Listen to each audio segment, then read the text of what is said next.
Welcome everyone to another episode of the Miskatonic AV Club, a Mythos Busters production, where we take a good long look at player cards. Today we're going to be doing Threads of Fate, and with me is not his first appearance on a Mythos Busters production, but his first one on AV Club.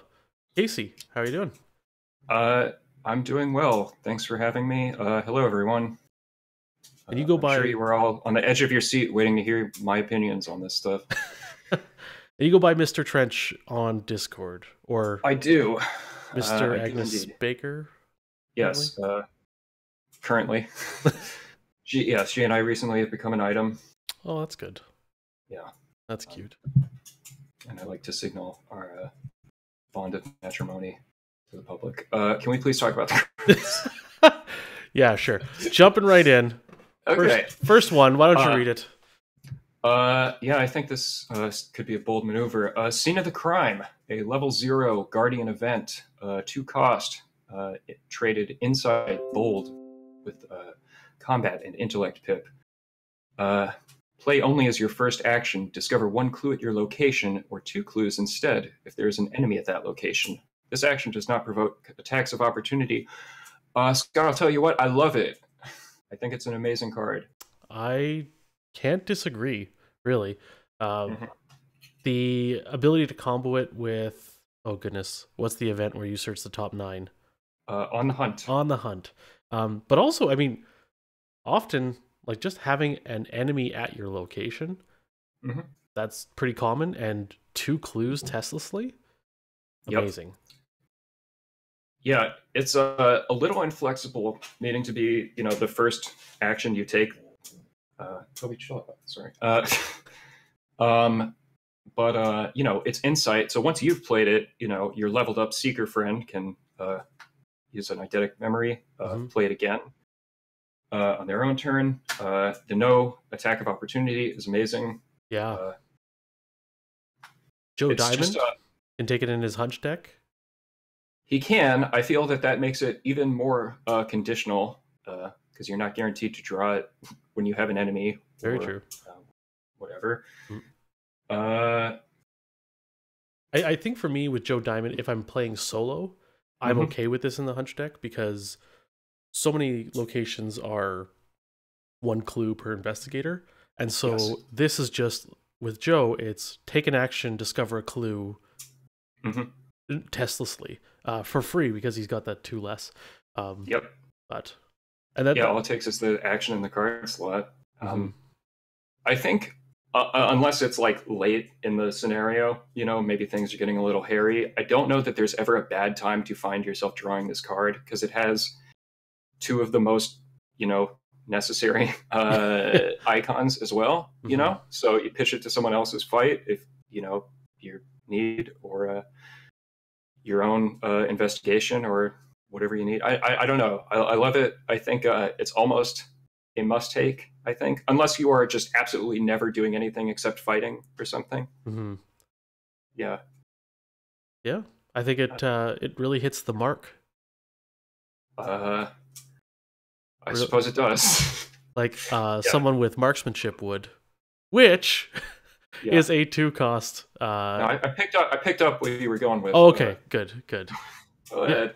You need to step up your pun game, though. I need. Although you did make a good joke about seeing the crime. Anyways, marksmanship, 2 cost Guardian event, level 1, has a fist and a agility icon. Fist and agility. God, Scott, you're horrible. Tactic traded and fast. Play when you would activate the fight ability on a firearm or ranged asset. This attack can target an enemy at a connecting location. Ignore the aloof and retaliate keywords for this attack. If this attack succeeds against an enemy not engaged with you, the attack deals +1 damage. There's a lot of stuff on this card.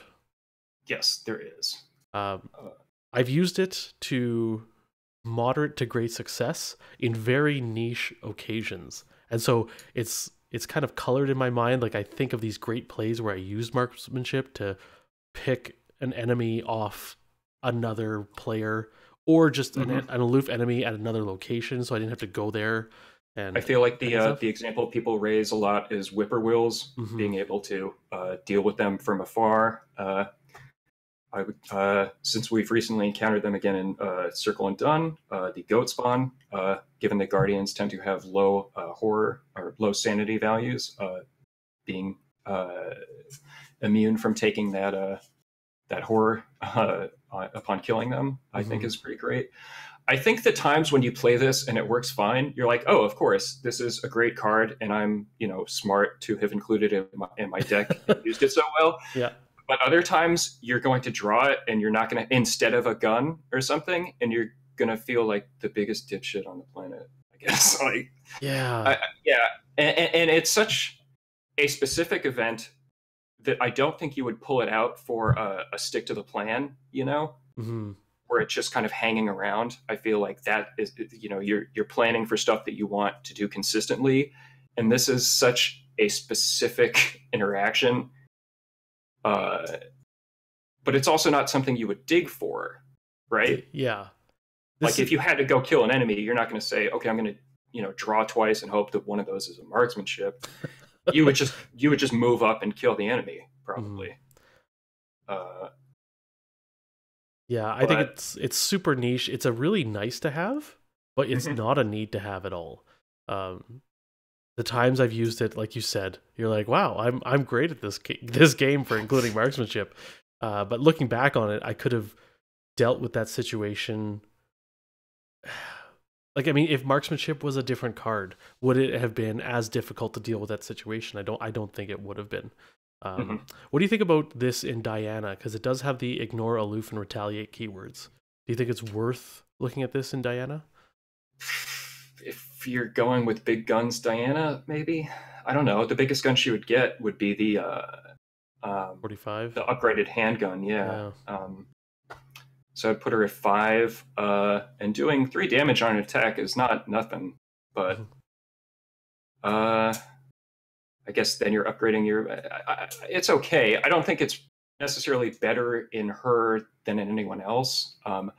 What I Mhm. do think you could do with it is some Roland stuff, since if an enemy shows up where there's no clues, you snipe them from where you've got a clue or you got an evidence or something to take care of. Mhm.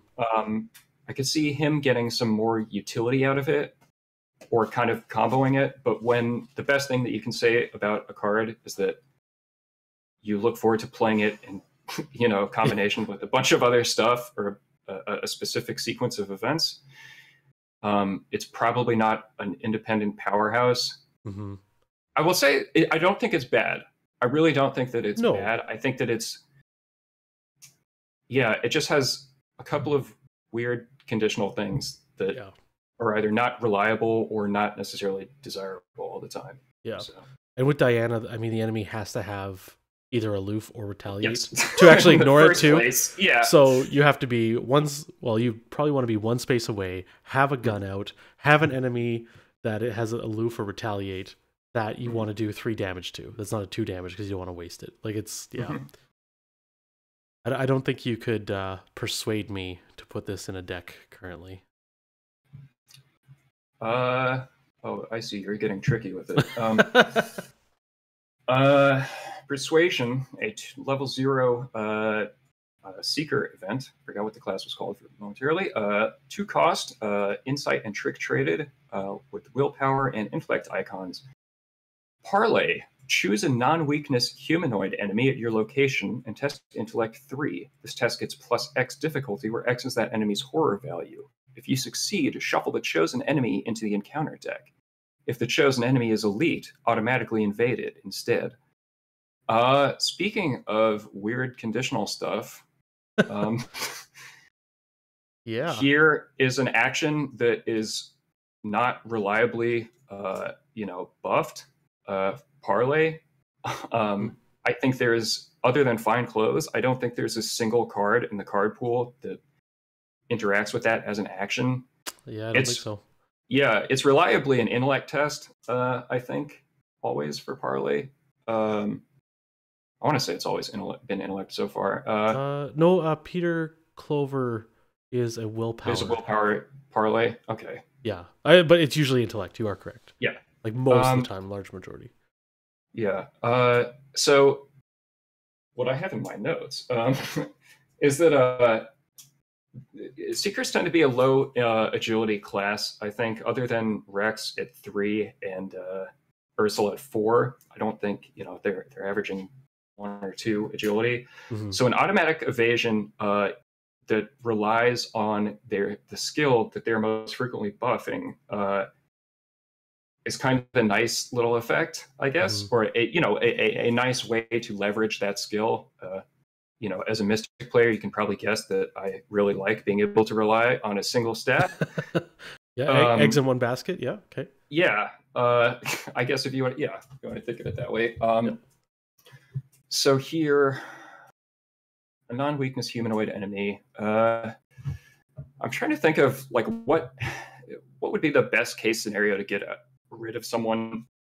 Maybe one of the Narcotic Brotherhood cultists who have just stacked a bunch of doom. Yeah, so the Brotherhood cultist is up at 6 or something. Just because you've got a bunch of doom draws, so getting them out of play. Since all this is this has a base difficulty of 3, and then probably since humanoid enemies, I'm thinking they're only doing like 1 to 2 horror. I don't know that this often gets above a difficulty of 5. Yeah. 2. You're not defeating it though.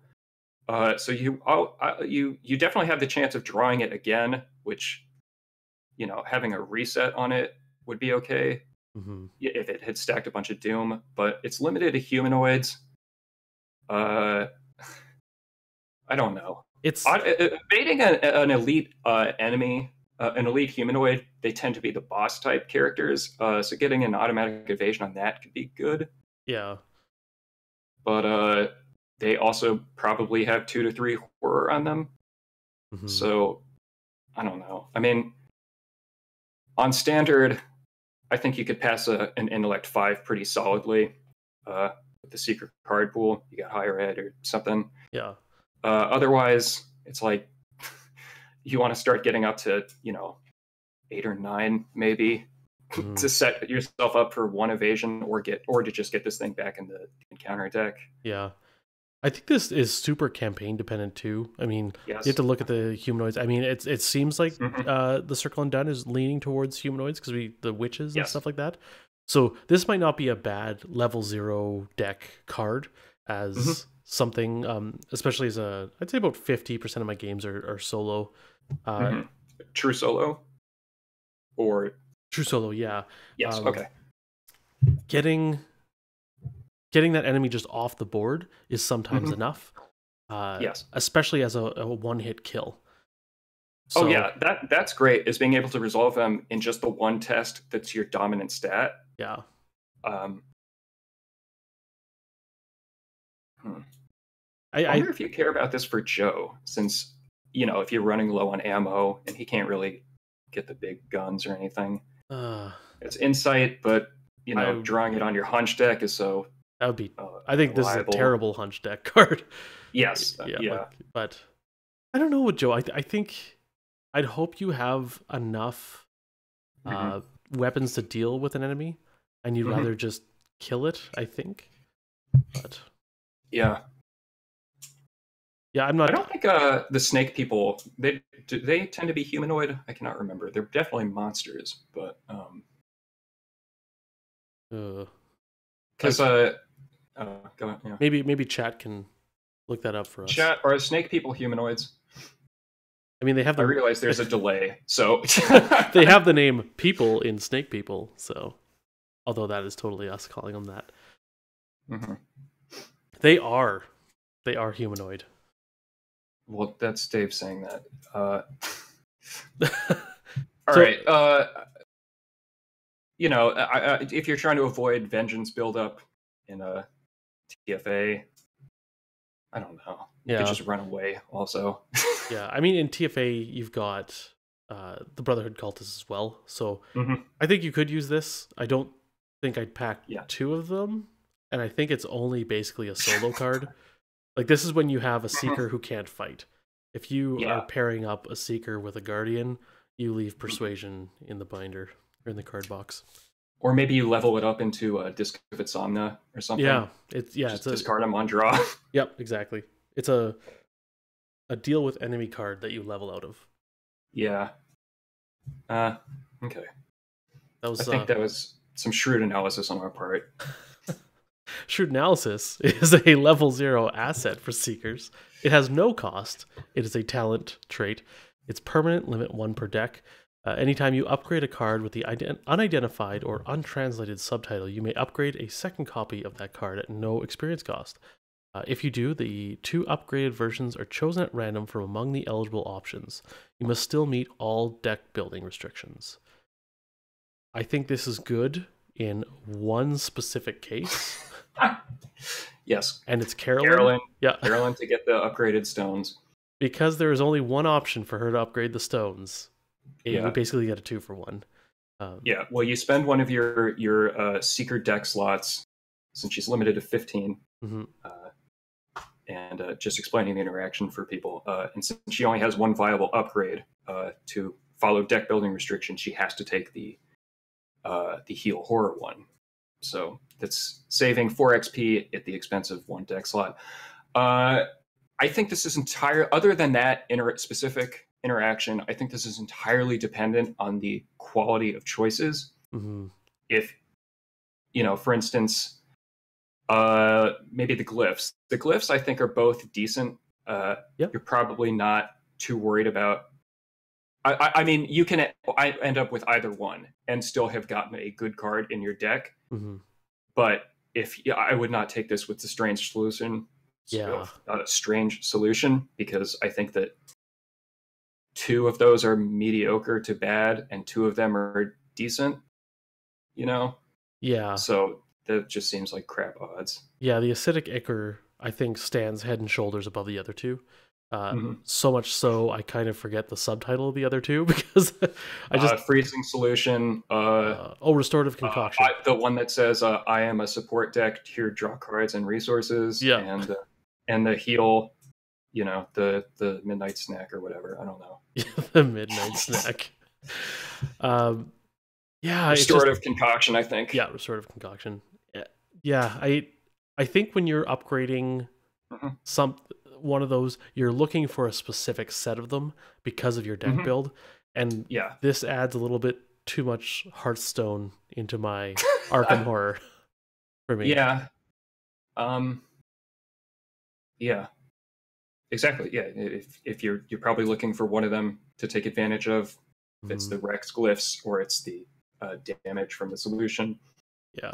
Etc. Yeah.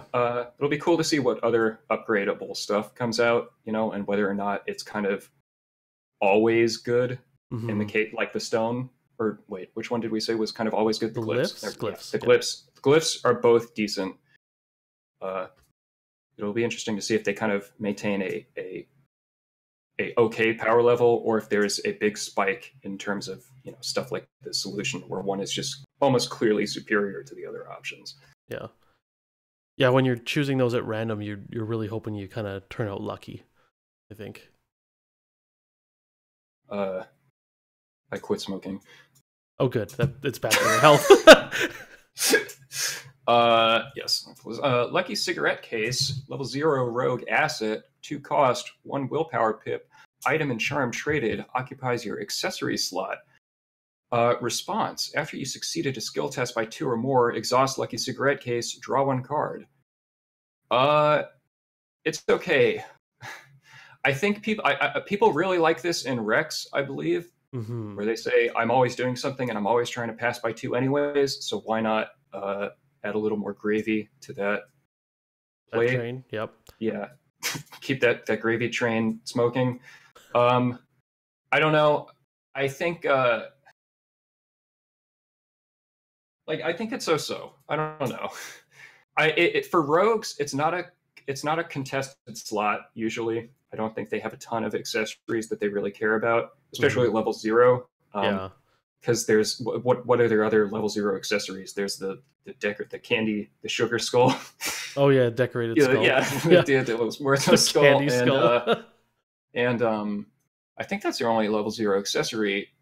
So I mean, they would want stuff like the pocket watch eventually. Yeah. You'd definitely rather have that in your deck than this. So I don't know. I mean, it depends on like how consistently you're passing stuff by 2. Since this doesn't give you any soak, it's a card slot on its own. It's a pip for your most likely worst, your worst skill. Your dump stat. Let's just yeah, exactly. Yeah, the rogue dump stat. I think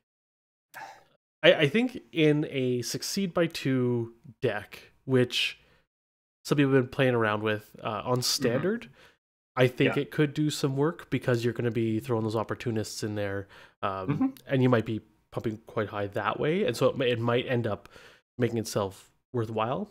In Rex, I kind of agree. I think it's a nice one of.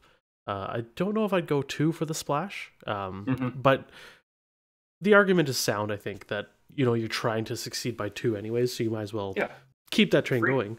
A free card is hard to turn down. I definitely get the appeal. I just if you're not doing that by 2, then you have kind of sunk some stuff into something that's not going well. But I guess if it's not going well, it wouldn't go well with something else necessarily. I don't know. I think it's not boosting anything. It's not there to soak. It comes down and it says, I'm not doing anything for you currently. You need to do something even more for me to do something. And I think on hard and expert, you're just trying to pass, and succeeding by 2 is a rare thing. So I don't.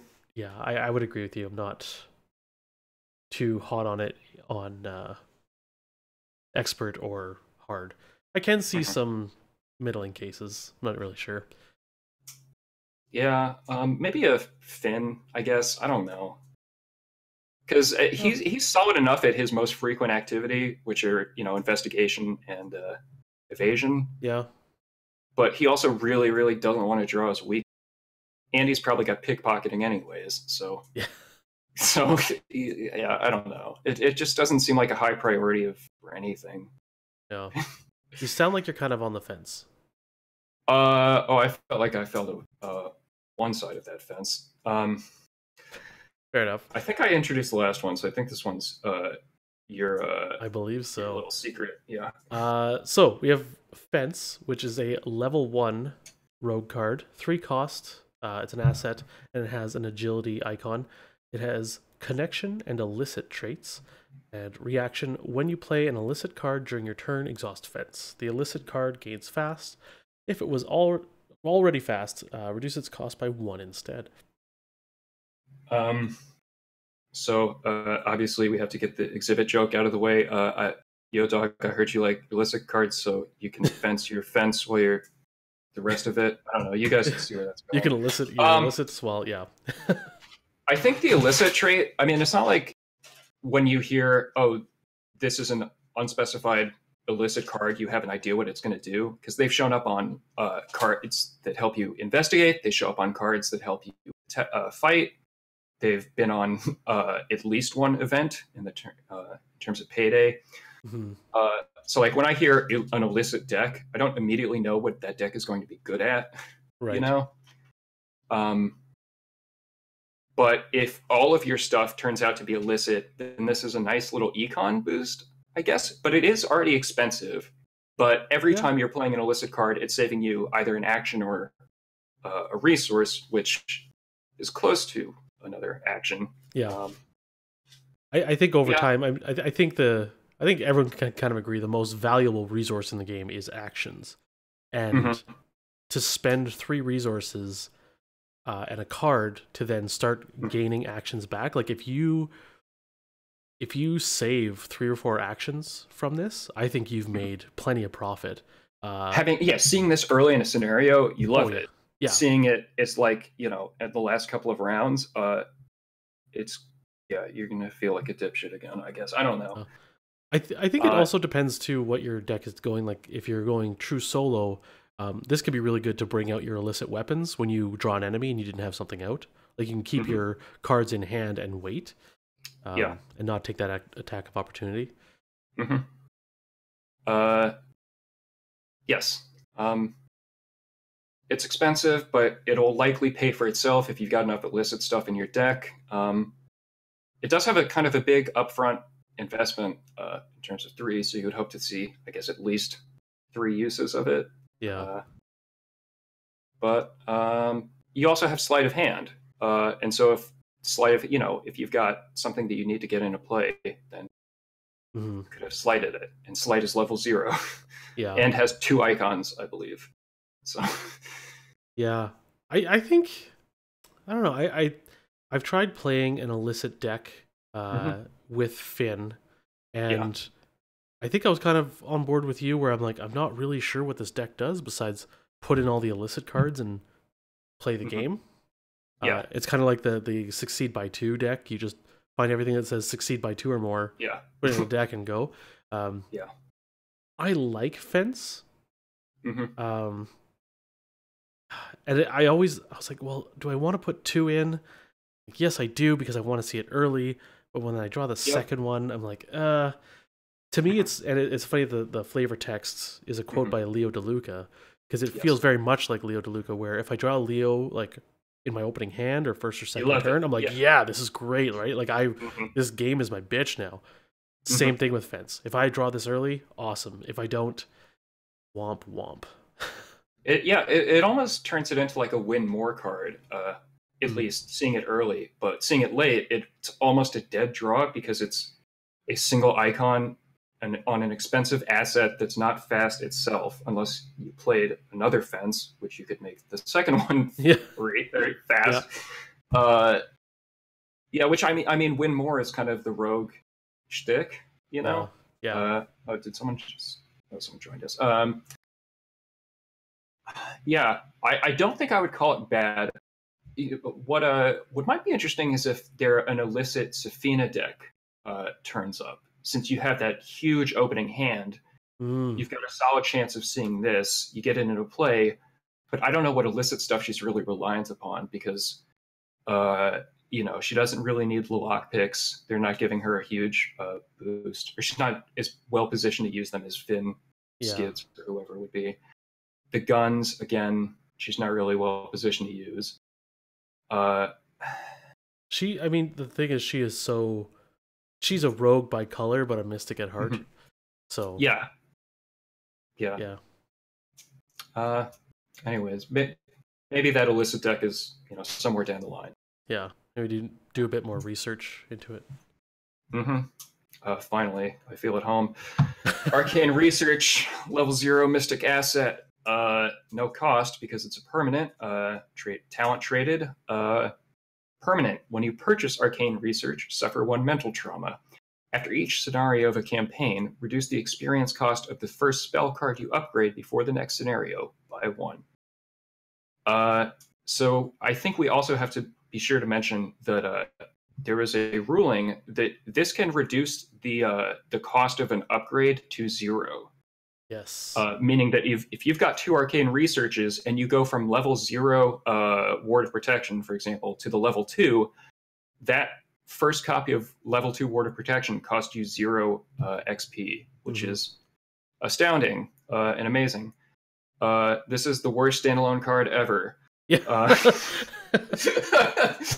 Other than that, I think it might depend on party composition, or how much how many spells you can take.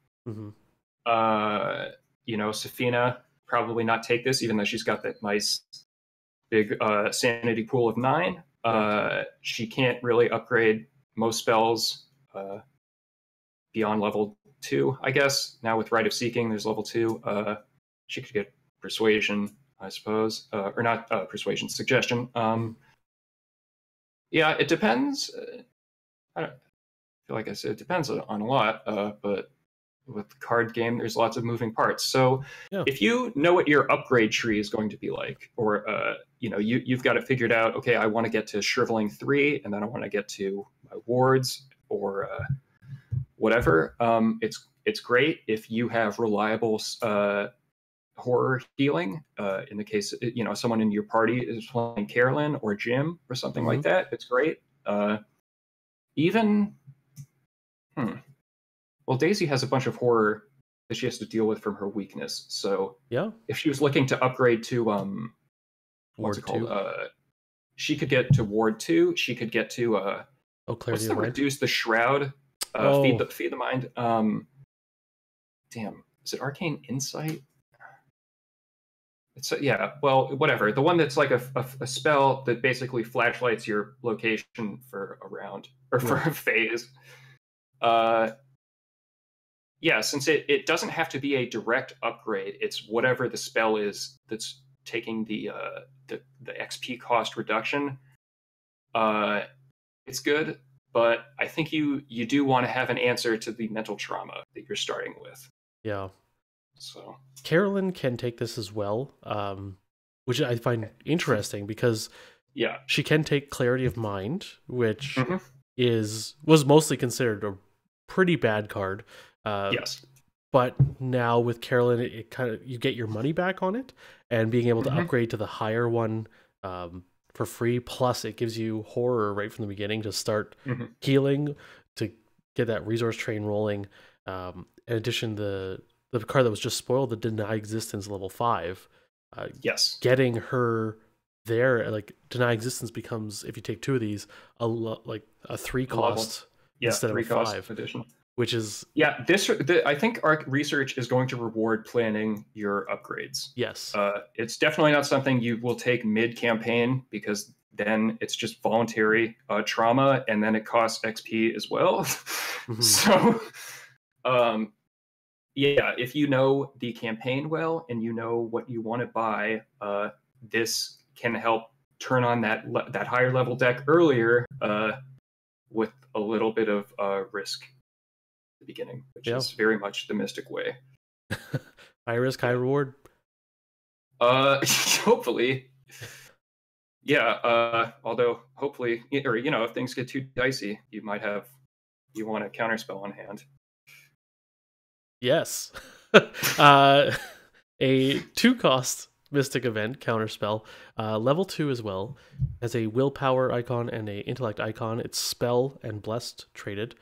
So Mateo can take it because it's blessed. Great. Good. Yeah. Fast, play when a bad thing token, except for the tentacle. Chaos token is revealed during a skill test at your location. Cancel that chaos token. Do not reveal another chaos token to replace it. Not on my watch. It's great flavor text. This is a pretty good card. Being able to just pay 2 to, I don't want to say automatically pass the test, but pretty much, and avoid the bad stuff tokens. I mean, this can cut out, I think each campaign so far has started with 2 skulls, sometimes a cultist, so it's at least 3 tokens that are just turning off. So, I mean, on higher difficulties, you get yourself up to 4-ish, 5-ish plus, and play a counterspell, or have a counterspell in hand, then you have basically, you're in 2 to 3 token failure threshold. Which is a pretty good place to be. I don't like that it's location gated. But, if you were committing a defiance, a level 2 defiance, which would have a similar effect, of just blocking the icon tokens, that would also be location gated. I like this more on hard and expert, because on standard, a lot of them are like, it's -2, if you fail, do this. A lot of things on hard or expert are just -2. Also, regardless if you pass or fail, do this bad thing. Or damage, heal an enemy, whatever. Put a doom on your location, right? Or like draw another token. We played, what was it? Where you go into the ancient ruins in... Oh, yeah. Doom of Esley. Doom of Esley. And the Elder thing is draw another token, also put a doom on your location. Yeah. Like, it's absolutely terrible. And to be able to counterspell that on hard is awesome. Yeah. I guess if you researched, Arcane researched into this, you would get it. I don't, it's 2 XP. I don't think it's the first thing you want to upgrade to, especially because if you know that you're on the lookout for something, you can probably already take Defiance anyways. So at the level 0, you just throw out Defiance and say, block Elder Thing. So Yeah. aforementioned example. Safina can clone it. I guess the newly announced Mystic Ally Diana Esperance Yeah.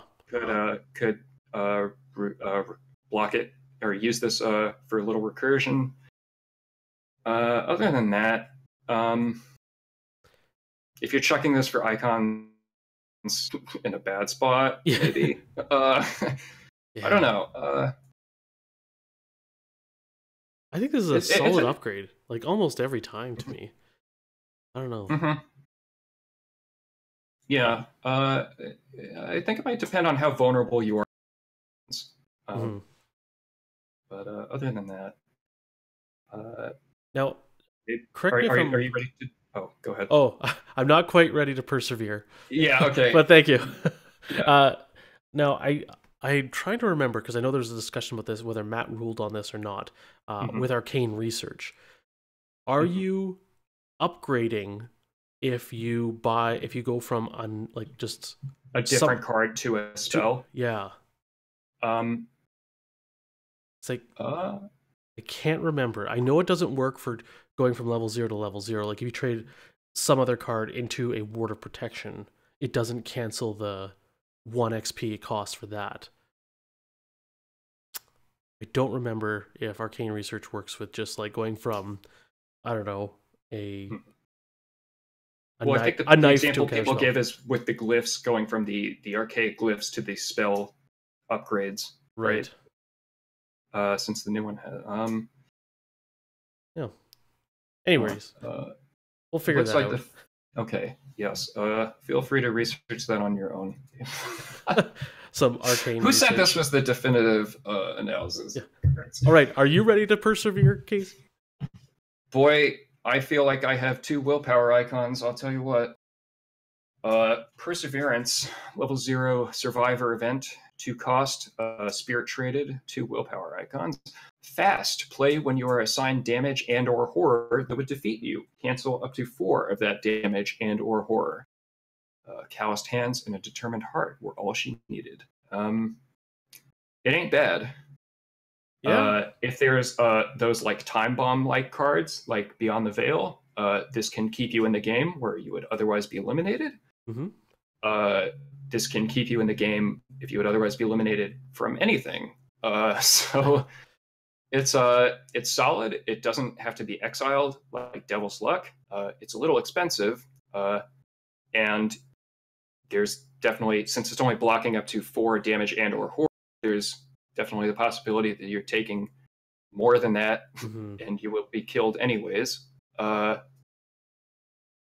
I like this in Calvin because you kind of want that safety net because you're trying to like kind of push that envelope, get as close as you can to death, but not die. Yeah, you want to spend as long at that point as possible to get the most out of all the damage and horror you've accumulated. So, not a great Dark Horse card unless you're running on your own. Yeah, which has its own stuff that we'll get to, I'm sure, at some point. Spirit doesn't really matter. Calvin could take it because it's Spirit. I think it's an okay card. I think it's something you put in Calvin. I think if you want to continue on with this card, you upgrade it into Devil's Luck. Because Devil's Luck is 1 cost, I believe. Yes. And it cancels up to 10. Yeah. Which would stop pretty much anything that's going to kill you, including Beyond the Veil, which is the 10 hitter. Yes. So, although now in TCU we have the treachery that when there's 3 of them next to the deck, everyone takes 3 horror. Yes. Which our last couple of survivors have had kind of low sanity thresholds. Yeah. I don't know. I think depending on how vulnerable you are to those sorts of effects. Yeah. Like Yorick's got a ton of soak, and he recurs that soak, so this is probably not a huge priority for him. Whereas, as you said, like Calvin, you would want it. I think I kind of like this in Agnes, since she would be vulnerable to that 10 damage bomb from Beyond the Veil sort of thing. Min 7 and 7. She probably doesn't run a ton of damage soak either. Yeah.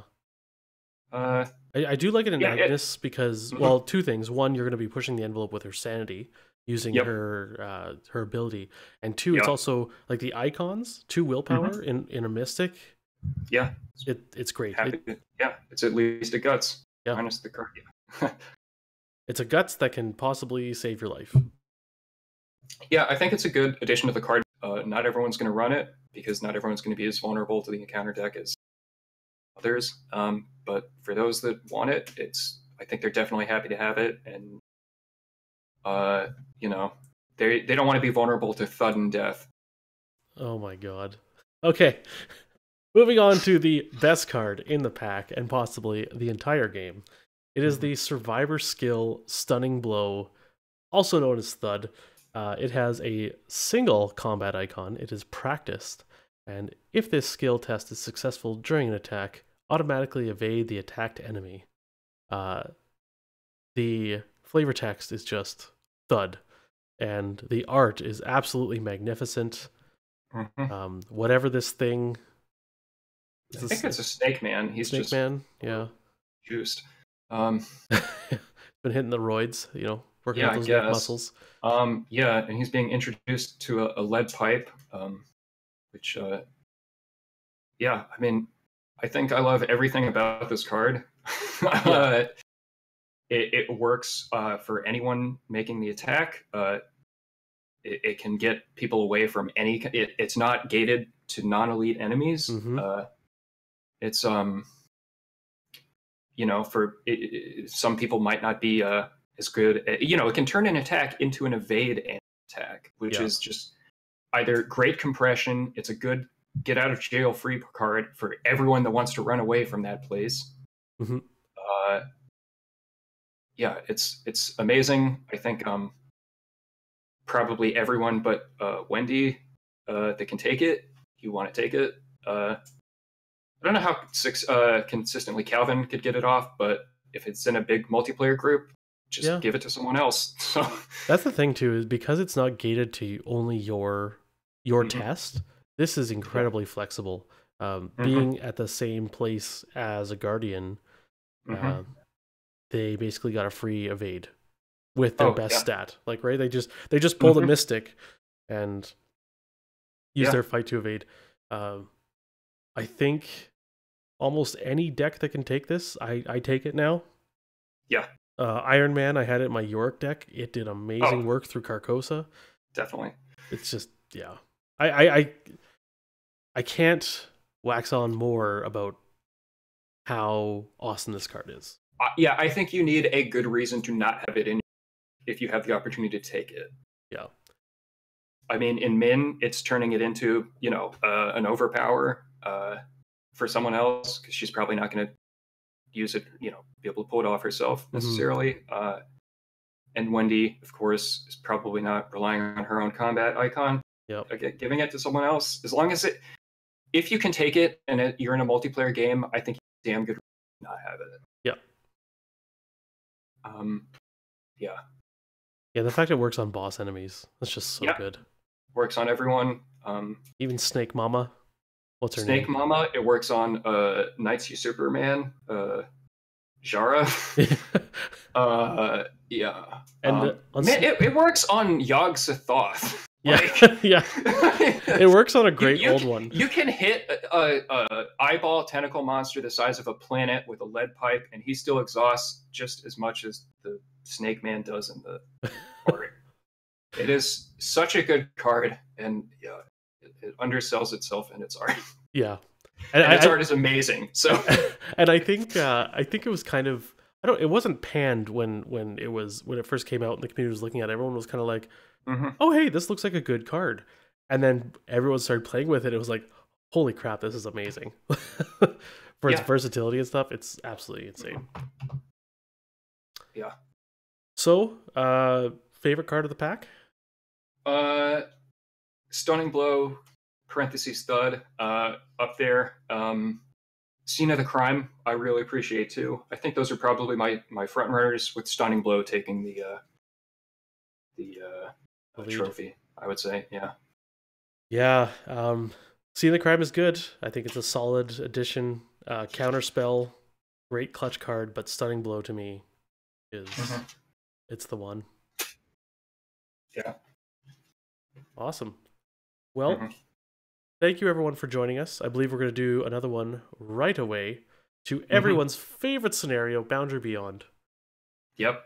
If you're watching live, just give us a couple minutes, and if you're listening on podcasts, just hit fast forward by 15 seconds. Yeah. See you, everyone.